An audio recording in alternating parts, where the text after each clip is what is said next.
कार्यालय से 2 करोड़ का सोना और 2 लाख रुपए नकद लूट का मामला सामने आया है। बताया जा रहा है कि शेखपुरा के बरबीघा थाना क्षेत्र अंतर्गत हटिया मोड़ के पास आशीर्वाद लोन फाइनेंस कंपनी के कार्यालय में 2 लोग पहले प्रवेश करते हैं और पूरी जानकारी लेने के बाद 5 लोग और अंदर आते हैं जिनके चेहरे पर नकाब लगा हुआ था। आरोपी फाइनेंस कर्मी के मोबाइल को जब्त कर लेते हैं और आराम से लूट की इस घटना को अंजाम देते हैं। जिस जगह पर यह लूट हुई है वो काफी भीड़ भाड़ वाला इलाका है, लेकिन इसके बावजूद इस घटना की किसी को भनक तक नहीं लगती है। फिलहाल पुलिस अब इस मामले की जांच की बात कह रही है। हम लंच का टाइम था, हम बैठ के लंच कर रहे थे। वो लोग 2 लोग से आए, पहले तो जाने यहाँ के बारे में जानकारी लिए, कैसे कैसे क्या होता है उनको बता ही रहे थे। फिर बोले ठीक है बैठिए, हम लोग प्रोसेस करते हैं। अभी हम जैसे ही इधर घूमे, वो पहले बोला गेट खोलो, अंदर से बंदूक, बाहर से ही बंदूक दिखाते हुए, लेकिन फिर भी हम उसे ना गेट खोल करके अलार्म हम लोग का सिक्योरिटी दिया गया है, उसे खोल बजाने के लिए जाने लगे। इतना में ही वो अंदर गेट तोड़ करके अंदर आ गया। आशीर्वाद लोन कंपनी के कर्मचारी द्वारा बताया जा रहा है कि इनके कंपनी से आज जो है दिन के 13 बजे 3-4 अज्ञात अपराधकर्मी आए और करीब 200 के आसपास पैकेट जो गोल्ड का था और 2 लाख कैश, 3-4 मोबाइल ले गया है, ऐसा आरोप लगा रहे हैं। हम लोग इसका मामला का ठीक करके छानबीन कर रहे हैं, सब लोग लगे हुए हैं। सीसीटीवी फुटेज देख के लग रहा है कि 5 व्यक्ति आए थे यहाँ पे और इन लोगों को बंधक बना के खुलवाया गया है वहाँ पे और डकैती की गई है। तो इसमें हम लोग अभी जांच करेंगे आगे। साथ टीम गठित की गई है, कुछ जगह पे अभी कोशिश भी की गई रेड करने की। मेरा उम्मीद है कि जल्दी हम लोग इनकी इन्वेस्टिगेशन कंप्लीट कर लेंगे और उनकी गिरफ्तारी कर लेंगे। कुछ सस्पिशियस सर, कुछ एक्टिविटीज़ अभी आए हैं और अभी तो तुरंत शुरुआत है, अभी कुछ कहना सही नहीं रहेगा इसमें। जैसे आगे आएगी आप लोग अपडेट किया जाएगा। कितना लगभग घटना हुई है? अभी जो हम लोग बताया जा रहे हैं लोग 200 पैकेट है, तो हम लोग कंफर्म कर लेंगे क्या क्या था इसमें, रिकॉर्ड की तरफ से मेंटेन करेंगे, सब चेक करेंगे। बड़ी खबर मुजफ्फरपुर से, जहां काजी मोहम्मदपुर थाना क्षेत्र के माणीपुर में दिनदहाड़े एक कारोबारी से बेखौफ बदमाशों ने 5 लाख रुपए की लूट की घटना को अंजाम दिया है। घटना माणीपुर स्थित सेंट्रल बैंक ऑफ इंडिया परिसर की है। ग्रिल व्यवसायी रौजे आलम से बदमाशों ने 5 लाख रुपए लूटे हैं। घटना के बाद मौके पर पहुंची पुलिस अब इस मामले की जांच में जुट गई है और सीसीटीवी फुटेज जो है वो खंगाला जा रहा है। ये तस्वीर देख लीजिए जहां पर 5 लाख की छिनतई की घटना सामने आई है। बैंक के गेट पे तो चैटिंग करते दिख रहा है वीडियो रिकॉर्डिंग में, सीसीटीवी में। हाँ, उधर से ओके किया है, लोग यहाँ से उतर गया, दोनों उतर गया है। 12 बजे 12 हम यहाँ निकले हैं 17 मिनट 12-17 में 5-7 मिनट के बाद निकले हैं। जैसे निकले हैं पहला सीढ़ी उतरे हैं, बायां झपट्टा मारा है। हम एक हमारे घर के बगल में अनूठी थे, वो दौड़े हैं, पीछे बहुत चिल्लाए मगर तो वो गाड़ी धक्का उक्का मारते हुए पावर चौक तरफ निकल गया। हाँ, 2 संख्या में, एक पीला जैकेट पहने हुए काला जो सीसीटीवी में सामने आ गया है। 5 लाख रुपए हम लोग जांच पड़ताल कर रहे हैं, जो तथ्य सामने आएगी उसके बाद हम लोग करेंगे। गोपालगंज के बहुचर्चित पुजारी मनोज गुप्ता हत्याकांड में एसआईटी ने बड़ा खुलासा किया है। पुलिस के अनुसार प्रेम प्रसंग में ब्लैकमेलिंग के शिकार होने पर युवती और उसके घरवालों ने मिलकर पुजारी की हत्या कर दी थी। हत्या में शामिल 2 महिला समेत 3 लोगों को एसआईटी ने गिरफ्तार कर लिया है, जबकि हत्या में इस्तेमाल किए गए चाकू, रस्सी, दुपट्टा और मोबाइल को भी बरामद कर लिया गया। डीआईजी ने कहा कि मनोज गुप्ता का गांव की युवती के साथ प्रेम प्रसंग चल रहा था और युवती की शादी होने के बाद उसे ब्लैकमेल कर रहा था, जिससे परेशान होकर युवती ने अपने घर वालों के साथ मिलकर इस हत्या की साजिश को रचा।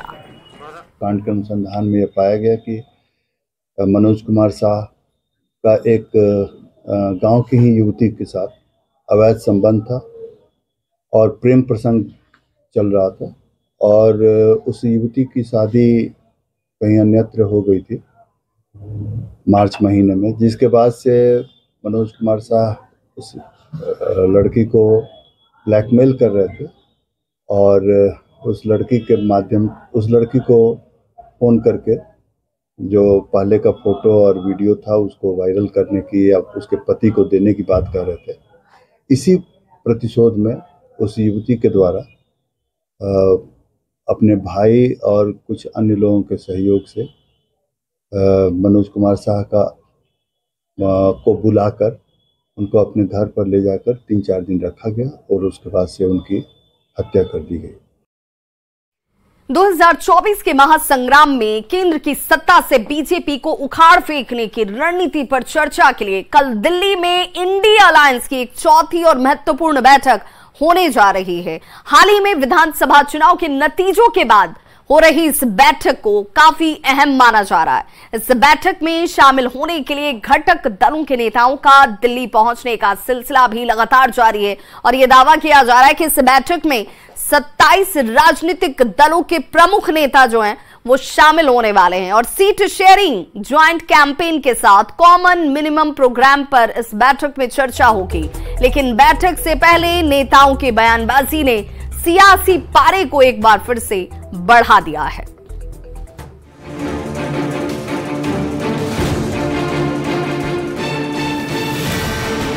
2024 के लोकसभा चुनाव में केंद्र की सत्ता से पीएम मोदी को हटाने के लिए पाटलिपुत्र से शुरू हुई विपक्षी दलों की कवायद अब दिल्ली पहुंच चुकी है। 19 दिसंबर को विपक्षी दलों के गठबंधन INDIA की चौथी बैठक होने जा रही है, जिसमें गठबंधन के अगवा और बिहार के मुख्यमंत्री नीतीश कुमार के साथ ही कभी खुद को किंग मेकर बताने वाले लालू प्रसाद भी शामिल होंगे। बैठक से पहले पीएम मोदी से सामना के सवाल पर पटना में लालू प्रसाद ने ये कहकर मीडिया को चुप करा दिया कि क्या है नरेंद्र मोदी। बैठक में जा रहे हैं, सब लोग को मिल के लड़ना है। क्या है नरेंद्र मोदी? गारंटी दे रहे थे सर। बैठक है, हम लोग जा रहे हैं और मिल के लड़ेंगे, इनको हटाएंगे। इतना ही नहीं, दिल्ली पहुंचने पर लालू प्रसाद ने एक बार फिर दावा किया कि 2024 में केंद्र से नरेंद्र मोदी की सत्ता को उखाड़ फेंकेंगे और इंडी गठबंधन की मजबूत सरकार बनाएंगे। और इसको बहुत हम इसका उज्जवल भविष्य है और इंडिया गठबंधन इस बार देश में सत्ता बनाएगा और हम लोग जीतेंगे और सब लोग मिलजुल करके सत्ता बल करके हम लोग नरेंद्र मोदी के सरकार को उखाड़ फेंकेंगे। तो लालू प्रसाद बार बार पीएम मोदी को चुनौती दे रहे हैं, लेकिन बीजेपी इस बैठक को चाय बिस्किट और फोटो सेशन से ज्यादा और कुछ नहीं मान रही। गिरिराज सिंह ने तो यहाँ तक चुनौती दे दी है, इंडी गठबंधन के किसी नेता में ताकत नहीं कि वो पीएम मोदी से टक्कर ले सके। किसी में ताकत नहीं है कि मोदी जी के खिलाफ, जिसमें ताकत हो इंडी गठबंधन में, वो जाए मोदी जी से प्राइम मिनिस्टर एक उम्मीदवार दे दे, तब मैं समझूं वो जीत जाए, उसके बाद देखें। इधर बिहार बीजेपी अध्यक्ष सम्राट चौधरी ने भी हालिया विधानसभा चुनाव में इंडी गठबंधन की करारी हार का हवाला देते हुए लालू प्रसाद को आईना दिखाया है। मजाक कर रहे होंगे लालू जी, कितना बार लालू जी हारे हैं उनको गिनती याद है? अभी 5 राज्यों के चुनाव में क्या हालत हुई है इंडी गठबंधन का वो पूरा देश जानता है। और लालू प्रसाद जी बिहार में एक आपराधिक छवि के चेहरे हैं। 5 राज्यों में विधानसभा चुनाव नतीजों ने 3 राज्यों में जिस तरह से कांग्रेस की कमर तोड़ी है, उसे देखते हुए इस बैठक को काफी अहम माना जा रहा है, क्योंकि चुनाव नतीजे के बाद जेडीयू कांग्रेस के बीच जिस तरह से तलवारें खिंच गई थी, ऐसे में माना जा रहा है कि इस बैठक में जेडीयू, आरजेडी सहित कई दूसरी क्षेत्रीय पार्टियां कांग्रेस के ऊपर दबाव की राजनीति अपना सकती है, जिसका संकेत तेजस्वी यादव ने भी दे दिया है। और कमेटी में जो है वो कमेटी का काम जो है वो कमेटी देख रही है और आज चीज़ें जो है सामने थोड़ी लग जाती। जो काम हुआ है वो हम लोग जानते क्या हुआ है। बयानबाजी से इतर इस बैठक की बात करें तो पटना, बेंगलुरु और मुंबई में हुई 3 बैठकों में गठबंधन का नामकरण और कमेटी गठन से ज्यादा धरातल पर कोई बड़ा काम नहीं दिख रहा। ऐसे में माना जा रहा है कि 19 दिसंबर की बैठक में सीट शेयरिंग के साथ ही गठबंधन का नेतृत्व और प्रधानमंत्री के चेहरे सहित कई अहम मुद्दों पर बैठक हो सकती है। न्यूज 18 के लिए पटना से संवाददाता धर्मेंद्र और विनीता मिश्रा के साथ दिल्ली से अमितेश सिंह की रिपोर्ट। तो 19 दिसंबर को दिल्ली में INDIA गठबंधन की होने वाली बैठक पर सबकी निगाहें टिकी हैं। इस बैठक पर न सिर्फ घटक दल बल्कि विरोधी बीजेपी भी अपनी नजरें टिका कर रखी हुई है। इंडी गठबंधन में जेडीयू की ओर से नीतीश कुमार को प्रधानमंत्री पद का उम्मीदवार बनाने की अब मांग तेज होती जा रही है और ऐसे में सबसे बड़ा सवाल ये कि क्या राष्ट्रीय पार्टी कांग्रेस अपने नेता राहुल गांधी पर समझौता कर लेगी या बाकी क्षेत्रीय दल भी क्या नीतीश के नाम पर मान जाएंगे? इन सारे सवालों से इंडी गठबंधन उबर भी नहीं पा रहा है कि बीजेपी नेता नीतीश कुमार की हिम्मत को चुनौती देने में लगे हुए हैं।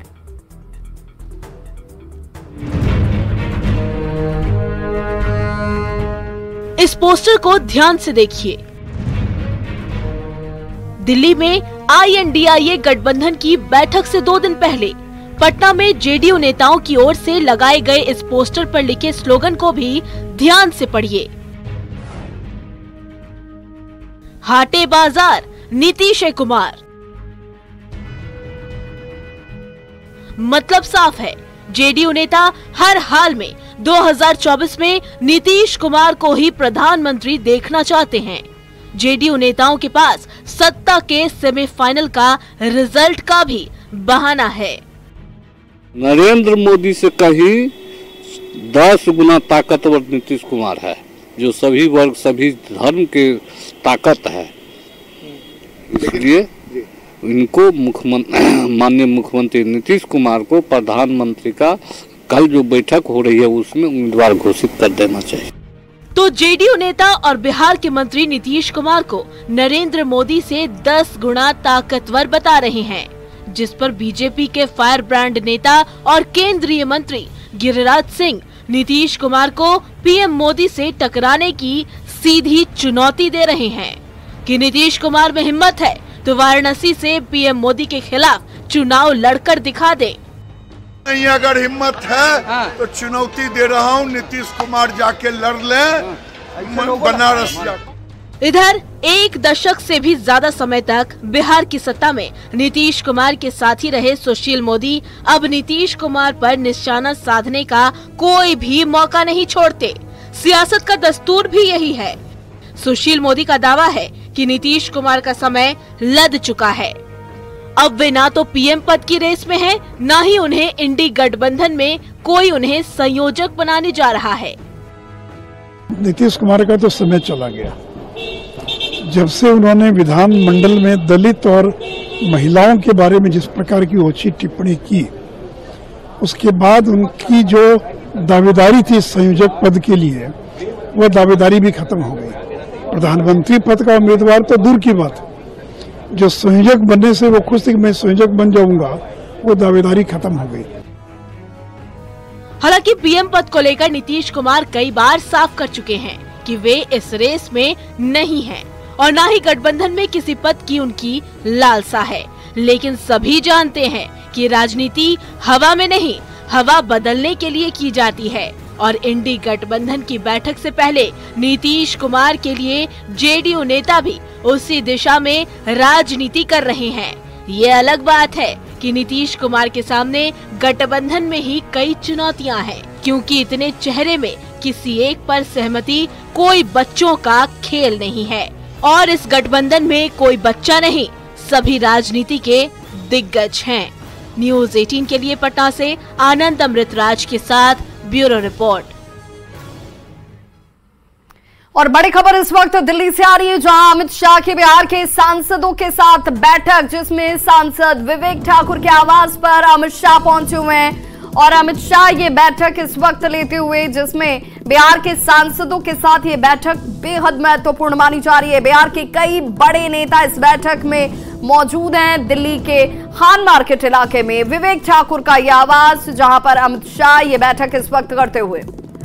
और संवाददाता शंकर आनंद हमारे साथ इस वक्त ज्यादा जानकारी के साथ फोन लाइन पर जुड़ चुके हैं। शंकर, क्या जानकारी मिल रही है? इस बैठक के पीछे का मकसद अचानक में या पहले से ये बैठक तय थी? देखिए, ये बैठक जो है पहले से ही तय था और इसलिए केंद्रीय गृह मंत्री अमित शाह, इसके साथ ही बीजेपी के राष्ट्रीय अध्यक्ष JP नड्डा और समेत बीजेपी के कई जो सीनियर जो मंत्री हैं, जो जिनका वास्ता बिहार से है, वो पहुंचे हुए हैं। और तमाम जो कहा जा सकता है कि बिहार से संबंधित कई मसलों पर यहाँ पे बातचीत चल रही है। इसके साथ साथ जो संसद का जो सत्र चल रहा है विशेष तौर पर, तो किस तरह से तमाम जो नेता जो है अपने अपने प्रश्नों को लेकर आए हैं। और खास तौर पर जिस तरह से अगर बात किया जाए तो जिस तरह से हमारे सूत्र बताते हैं कि साल 2024 को भी लेकर किस तरह से बिहार में अभी तक तैयारियां हैं, तो उस तमाम मसलों पर चर्चाएं होंगी, बातचीत होंगे।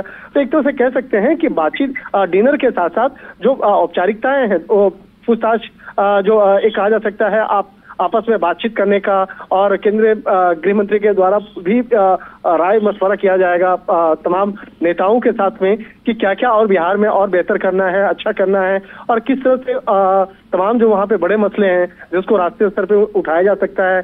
तो एक तरह से कहा जा सकता है कि रणनीति बनाना और रणनीति को इम्प्लीमेंट कराना, इसके साथ साथ किस तरह से लोकसभा का चुनाव जो है उस लोकसभा का चुनाव को बेहतर तरीके से वहां पे इम्प्लीमेंट करना है। तो एक तरह से कह सकते हैं उन तमाम मसलों को लेकर आज विस्तार से चर्चाएं होंगी, और इस बैठक में जो विवेक ठाकुर जो है राज्यसभा सांसद, उनके आवाज पर बीजेपी बिहार से आए हुए कई जो वरिष्ठ नेता हैं वो भी यहाँ पे शिरकत कर रहे हैं। चलिए शंकर आनंद, ये देखना होगा कि जब ये बैठक खत्म होती है तो इस बैठक में चर्चा किन किन खास बिंदुओं को लेकर की गई है, क्योंकि कल इंडी गठबंधन की महत्वपूर्ण बैठक होने वाली है और उससे पहले यहाँ पर सांसद विवेक ठाकुर के आवास पर बिहार के तमाम जो महत्वपूर्ण नेता हैं, कई सांसद हैं, वो बैठक में मौजूद हैं। क्या चर्चा होती है ये बेहद खास। बहुत बहुत शुक्रिया हमारे साथ जुड़ने के लिए।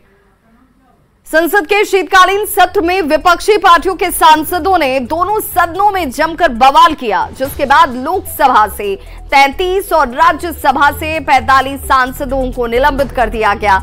इससे पहले शुक्रवार को 14 सांसदों को निलंबित किया गया था।